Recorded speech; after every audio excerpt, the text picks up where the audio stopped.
भोपाल से रितेश कोटा आया आईआईटी की प्रिपरेशन के लिए कोचिंग करने। रितेश बचपन से ही पढ़ाई लिखाई में बहुत तेज था। क्लास में हमेशा फर्स्ट आता। दिन का सारा वक्त उसका पढ़ाई लिखाई में चला जाता, इसलिए उसके ज्यादा दोस्त नहीं थे। दोस्त के नाम पर जानने वाले तो बहुत थे, पर सच्चा दोस्त सिर्फ एक या दो ही थे। कोटा आने के बाद रितेश की बातचीत अपने सभी दोस्तों से प्राय बंद हो गई, पर देर रात गए कोटा में बने नए दोस्तों से व्हाट्सएप ग्रुप में पढ़ाई की बातें होती रहती। देर रात तक व्हाट्सएप पर बात करते करते कब उसकी आंख लगी उसे पता ही नहीं चला। सुबह उठकर फोन देखा तो घड़ी में 11 बज चुके थे। ट्यूशन के लिए उसे काफी लेट हो गई थी, इसलिए उसने सोचा कि आज घर पर बैठकर वो सेल्फ स्टडी करेगा। रितेश इस वक्त पढ़ाई कर ही रहा था कि अपने दोस्त से एक सवाल डिस्कस करने के लिए उसने अपना फोन चार्ज से निकाला। फोन की होम स्क्रीन पर एक पिक्चर देख उसकी आंखें अटक गई। यह पहली बार था जब रितेश को इस घर में हल्के से डर का एहसास हुआ। उसके फोन की होम स्क्रीन पर तस्वीर थी खुद रितेश की, वो भी सोते हुए। रितेश को अच्छी तरह से याद है कि उसने कोई भी ऐसी फोटो नहीं ली थी, और दूसरी बात उसके इस एक रूम के फ्लैट में उसके अलावा दूसरा कोई नहीं रहता था। इस बात को ज्यादा इंपॉर्टेंस ना देते हुए उसने गैलरी में जाकर फोटो डिलीट करी और वॉलपेपर चेंज करके नहाने चला गया। आज का पूरा दिन उसने पढ़ाई करने में ही निकाल दिया और रात को जल्दी सोने चला गया ताकि अगले दिन फिर से ट्यूशन मिस ना हो जाए। उसने अपना फोन साइलेंट मोड में किया कि तभी रात के 1 बजे उसका फोन बज उठा।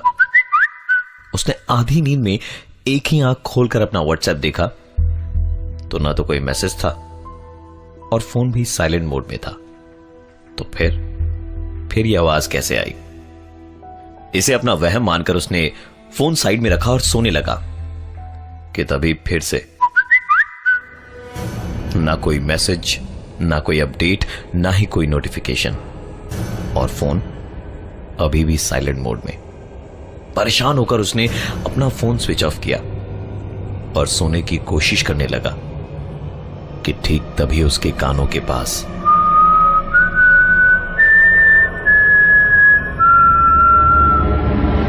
रितेश अपने बिस्तर से उठकर बाहर भागना चाहता था, पर वो अपनी जगह से हिल भी नहीं पा रहा था। उसे ठंड लग रही थी, पर शरीर पसीने से भरा पड़ा था। उस रात रितेश के साथ क्या हुआ खुद रितेश को मालूम नहीं, पर अगले ही दिन सुबह उसने अपना सारा सामान पैक किया और सीधे अपने एक दोस्त के यहां चला गया। दोनों ने उस रात देर तक पढ़ाई करी और सोने चले गए। सुबह जब रितेश ने अपना सेलफोन देखा तो उसके फेसबुक अकाउंट पे एक स्टेटस अपडेट था, आई एम फीलिंग स्कैर्ड, जिस पर किसी अनजान फेसबुक यूजर का रिप्लाई था, डोंट वरी मैं हूं ना। रिप्लाई करने वाले अकाउंट का ना तो कोई नाम था, ना कोई फ्रेंड और ना ही कोई फोटो। रितेश ने तुरंत अपने दोस्त से पूछा, तूने मेरा फेसबुक खोलकर कोई स्टेटस अपडेट मारा था क्या कल रात को? दोस्त का जवाब सुनकर रितेश टेंशन में पड़ गया कि आखिरकार कौन है जो उसके साथ ये सारे गंदे मजाक कर रहा है। उसके इन सवालों का जवाब उसके पास नहीं था, इसलिए इन सब पर दिमाग न लगाकर उसने पढ़ाई की तरफ ही ध्यान देना बेहतर समझा और ज्यादातर समय वो अपना फोन स्विच ऑफ ही रखता।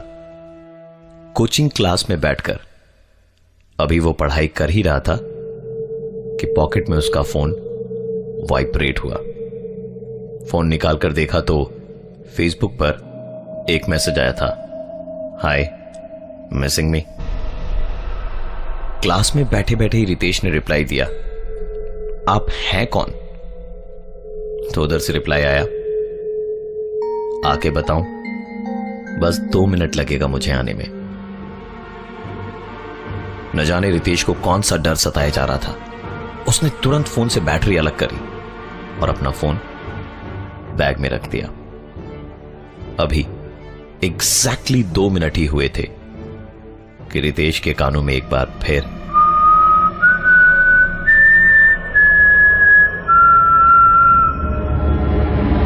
एक दिन रितेश अपने लैपटॉप से ऑनलाइन गया। फेसबुक खोलने पर ना ही उस अनजान आदमी के कोई मैसेजेस थे और ना ही उसका कोई प्रोफाइल।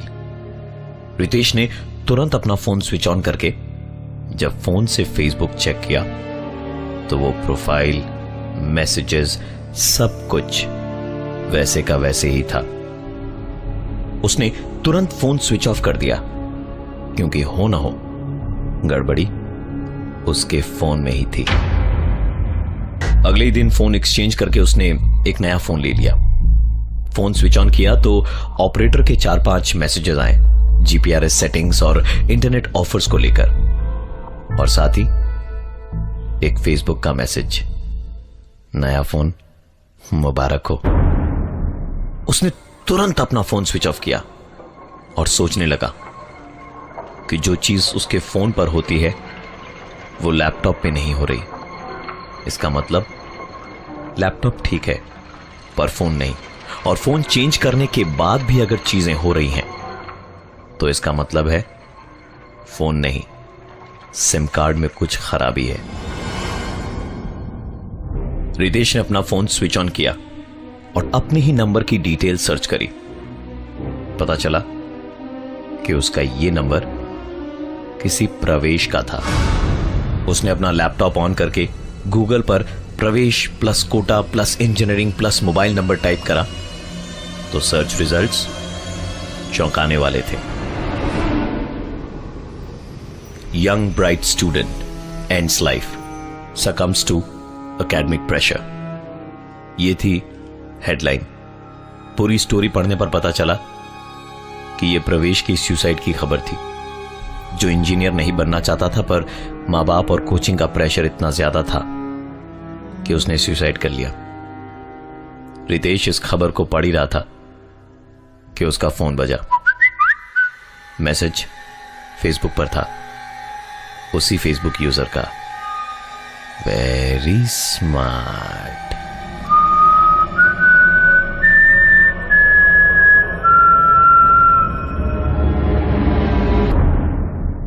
रितेश ने यह नंबर डीएक्टिवेट कराकर सिम कार्ड कंपनी में लौटा दिया और एक नया सिम कार्ड ले लिया। नए नंबर के आने के बाद रितेश के साथ यह सारी घटनाएं बंद हो गई थी। रितेश का पूरा ध्यान अब पढ़ाई की ओर था और उसी बीच उसका एक नया दोस्त बना आरिफ। रितेश का यह दोस्त बिल्कुल ही अलग था, इसकी पढ़ाई लिखाई में कोई दिलचस्पी नहीं थी और ये इंजीनियरिंग नहीं करना चाहता था। घर वालों की तरफ से बहुत प्रेशर था, इसलिए जैसे तैसे खींच ताच कर पढ़ाई कर रहा था। कोचिंग के टेस्ट सीरीज का रिजल्ट आया तो आरिफ उसमें फेल हो गया। रितेश उसे चीयर अप करने उसके घर पहुंचा तो सुना आरिफ फोन पर किसी से झगड़ रहा था। फोन डिस्कनेक्ट करके उसने रितेश की तरफ देखते हुए कहा, मैंने घर वालों से कहा था कि मुझे इंजीनियर नहीं बनना, देख लिया मेरा रिजल्ट। ऐसी बेइज्जती से अच्छा कि मैं फांसी लगाकर मर जाऊं। आरिफ की बातें, उसकी हरकतें रितेश को प्रवेश की याद दिला रही थी। जब जब रितेश इस शहर में खुद को अकेला महसूस करता, उसके पास आरिफ का मैसेज चला आता, भाई तू अकेला नहीं है शहर में, मैं हूं ना, बस 2 मिनट में आता हूं। मस्ती मजाक में कब आरिफ रितेश की फोटो खींचकर उसके फोन पर वॉलपेपर बना देता उसे पता ही नहीं चलता। आरिफ की ये सारी हरकतें प्रवेश से मिलती जुलती थी, इसलिए रितेश काफी डर गया था और अचानक ही उसने आरिफ से बातचीत करना बंद कर दिया। न्यूज़पेपर में एक खबर आई, engineering student succumbs to pressure and ends life. यह आरिफ के सुसाइड की खबर थी। इस घटना के बाद मानसिक तौर पर पूरी तरह से डिस्टर्ब हो चुका था रितेश।